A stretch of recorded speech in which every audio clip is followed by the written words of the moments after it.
All right, welcome to another one from the Outdoor Analyst. I've got a fun one for you today. Today, I'm going to be going over what 10 Bark River knives my dad and I have kept. And maybe some of the knives maybe that are worth going after now. And you're going to see a lot of these are, kind of from the past. That's kind of where I feel Bark Rivers are going to thrive, is when you get some old ones that really, really rock. Now, I am not completely against Bark Rivers. When they do a good knife, they do a good knife. It's just harder to find that these days. So I figured, what have I kept? I'll let you know. What has my dad kept that he really likes? I'll let you know. He has a pretty, you can definitely tell what my dad likes right off the bat. And bear with me, trying to keep my voice today. But if you wouldn't mind, hit that subscribe button before we dive in. I would really appreciate that. Helps the channel grow. Hit the likes, leave some comments of what your favorite Bark Rivers are and what people should be looking for when they're going out after one. Okay, let's start off. I'm going to do one from me, one from Dad. Actually, no, we'll start off with Dad. One knife that I love from him, that he has and that he loves, is going to be the Bark River 1.5. Now, this is in CPM 3V. This thing is actually just really, really nice in hand. It is beautiful. This thing's basically a 1/4 inch thick of 3V that gets down to a convex edge. It's a nice saber grind. Dad picked this up, I think, last year, actually, for maybe it's a year before, but basically just doing Appalachia camp work, essentially. And he's kept this thing really, really nice. But gone down there, and boy, I saw him split up a bunch of crap with this. It's a great camp knife, which I think is really, really excellent. It rocks in the camp knife just position, and in general, I think that's where it thrives. It is a absolutely good knife in there. Now, I really do like the 1.5, honestly, but my main camp knife, will do one from me, from Bark River, is actually the 1.25 LT. This is a little bit thinner, and it does kitchen work a little better. Now, this is in CPM 3V as well. This is essentially, well, it's essentially a little bit thinner. It's better for kitchen work, saber grind. Definitely a lot thinner on this edge, that's for darn sure. This is more along the lines of, it's less than 3/16 actually. But very ergonomic still. Feels a little bit lighter, a little more wieldy. I still love making fires with this, but it also really does rock in the kitchen because it is a little bit thinner and has a higher saber on this one. Don't know why they did it this high on this one, but honestly, it's almost like a full height convex. I don't mind that at all. I like that I have just a little bit of extra splitting power up there. So great knife, definitely shorter on the blade. You lose about an inch on there, I think. Totally fine. Still about the same handle feel when it comes down to it. Great little knives. All right, let's do another one from Dad. This is probably one of his main ones because he has this thing really hooked up as far as like a really nice belt knife. This is what he rolls with. This is a full-on desert ironwood Bravo 1 and CPM 3V. And as you can see, if you don't get the LT versions, they are thick. You have to be down with the thickness. Now, I actually really like this. This fits my hands to a T. Super comfy. Now, it is a saber, full height, well, it's saber grind with a convex on there. And he's flattened out the spine to make it even sharper. It is actually pretty thin. Not too bad on the tip. Does get a little thin up there, but it's still pretty tough.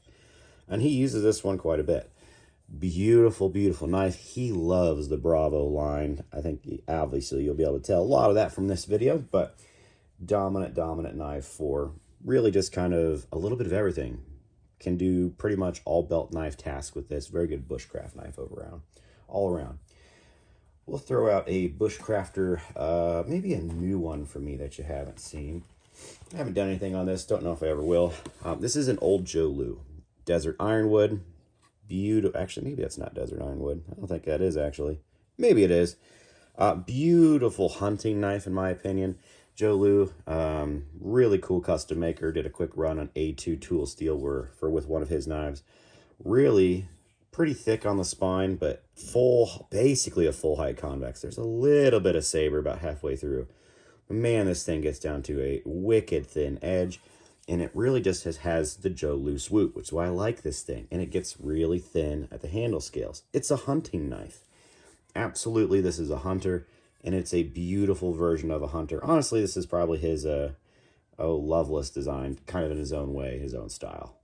Awesome design from Joe. This one actually turned out to be pretty darn good. Actually has a choil on there. Very something unique from Bark River that you rarely get. So very, very cool. If you ever find one of those, I think they're a really great deal. All right, maybe something special from Dad now too. He has a pretty sweet Aurora. This one was kind of going back and forth, but this is his CPM 3V. Nice little handle on there. Yet again, Saber convex. If you like the Saber convex, that's what Bark River really does well. On the old one, still had a nice tip that's not going to get destroyed by doing little stuff.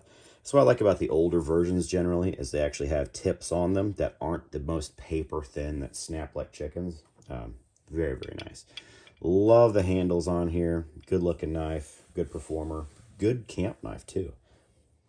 All right, let's do one from me on here. Let's kind of do my version of that one. The Tundra. See, this is going to be a Tundra and CPM 3V, Canadian style. Really like it. Same basically Aurora handle, just with a Canadian blade. Love it. Yet again, this one is a little more saber on this for splitting, which I like. This is an all-around belt knife, all-around camp knife. Fantastic. I love it. I've used this thing for years. It's one of my main knives for years, honestly, and it looks great. Takes a beating. I have had some chips on that 3V, which is a little interesting, but I've fixed it pretty quick. So I still think, I don't know what they're doing with heat treats for Bark River, but they are a little wild. All right, let's do one from Dad. Let's jump into this one. I think this is kind of a newer one from him. He ended up just really wanting a stainless Bravo one. So he did an LT version in CPM 154. Yet again, same really nice handle. And as I guess I should be showing, these are the ones that actually have good plunge grinds on them, good blade grinds. That's what we've ended up keeping. Then the really good ones that we've picked up from Bark River in the past. Dad has good luck with those by far. He has really good luck with them. Nice ergonomic handle, just like all the other Bravos, just with a nice CPM 154 blade, which I really like that steel too. You know what? So much so, here's mine in that steel. This is my Gunny Hunter. I'm not getting rid of this thing. Great hunting knife. Absolutely love it. Super, super nice knife. Actually, I got this one from my dad, and I've done tons of deer with it. Nice thin edge on here. Smaller Bravo handle, essentially. It's the Gunny handle, but it's, it's the same thing. Coke bottle just shrunk down a little bit. Can't do as much bushcraft work with it, but it does zip up deer pretty well. Nice swoop to it. Very, very awesome knife. All right, let's get into the last one from my dad. That's going to be, he moved out his Bushcrafter for a Euro Bushcrafter in MagnaCut. And I think he did that because this has a much thinner blade on it, or thinner handle, which fits Dad's hands a little better. He has a little smaller hands than me, I think. So this fit him a little better. And honestly, I think this fits me a little better too. Yeah, it does have that fire steel notch there. Do I think that was a bonus? Not really. But this is a nicer steel, MagnaCut Scandi from what he had. And then I actually like his handle on here a lot better. Much more ergonomic. So good job, Dad. Picked a killer one. This one has a little bit more of a wonky blade grind on it, but I think he just really liked this sucker. So, and I'd say for almost everything else, it's pretty darn good. Just plunge grind is a little bit off. Makes this knife a little bit further to that side. All right, what's the last one that I've kept here from Bark River? That's actually, I've had a couple of these in the past, and I really, really liked them. This is the JX5. I just wanted one back. It's a nice knife in CPM 3V, designed by Chris Tanner with a really large gunfighter handle.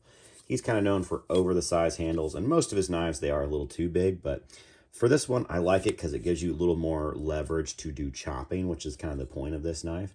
And the grind of this has been a little interesting. It's taken a little damage over time, but Chris did a good job on the design. Fairly thin handle, fairly comfortable, but you can really choke up on this knife and do small stuff as well. So that's why I like it. It's really good for clearing trails, which is what I've done with my other ones that I've had. Really great trail clearing knife. It's nice to have one back, to be honest with you. So these are the 10 that my dad and I have kept. These are the ones that we like that have almost really good grinds. One's a little off, but that's okay. it just takes a lot of work to find a good knife from Bark River. But when you find a good one, they are good. They are good at the one thing that they do, which is a saber convex pretty well. And we've definitely used ours a lot in those areas, and they have held up pretty darn well. So yeah, not completely done forever with Bark River, but if you ever find some of these, maybe some of the old ones or unique ones, I think they are worth getting. I really like the Jolu. That's pretty fantastic. I do like the JX5. If there's one that I would want to get from the past that I actually regret selling, it would be getting one of the, is it the Grizzlies? Yeah. It was the Dark Timber Custom. Yeah, I think it was called the Grizzly. Something like that. It was his version, had a gunfighter handle on it. Great knife. That was caused a huge controversy back in the day because they all disagreed on how they did the handles for those. But it was a great knife. I'd love to have one of those back in there. Peter Kohler's earlier work, I think, was the best work that he ever did, to be honest with you. His earlier designs were immaculate. He got really stuck in a really weird groupthink for a while, and I think that kind of changed his whole career. He's doing incredible stuff now, but he just have to... I just liked his old stuff. If he would have kept with that line, I think it would have been even cooler, even nicer. But hey, it is what it is on that stuff. All right. Hope you enjoyed checking out some of our favorite Bark Rivers. They are pretty awesome when you get a good one. I really like getting good knives from Bark River. It's just, I kind of stopped trying. So the only time you're going to see me picking up something is going to be on the secondary market. Where I know I can see the grinds, I can see tons of photos, and have the ability to send it back, which is super important because they have so many new weird grinders at Bark River. You just don't know what knife you're going to be getting. So that's kind of what I think about them in a nutshell, just at the moment. But when you get a really good one, man, they can be fairly awesome. I do like convex grinds. They're not perfect for every situation, including hunting, but they are really good, in my opinion, for camp knives overall and just good belt utility knives. They have some really awesome ones out there. So thanks, Dad, for letting me borrow these for a little bit. You have some killer knives in your collection, that's for darn sure, and a lot more than just Bark Rivers. He sent over a whole bunch of crazy stuff, so I'm having a blast this December. But yeah, pardon, let me know your favorite Bark Rivers below. Some ones that other people should be looking out for, especially if there's some of the older unique designs. I think that would be pretty awesome out there. All right, thanks. Looking forward to hearing what you say down below, and I'll catch you on the next one.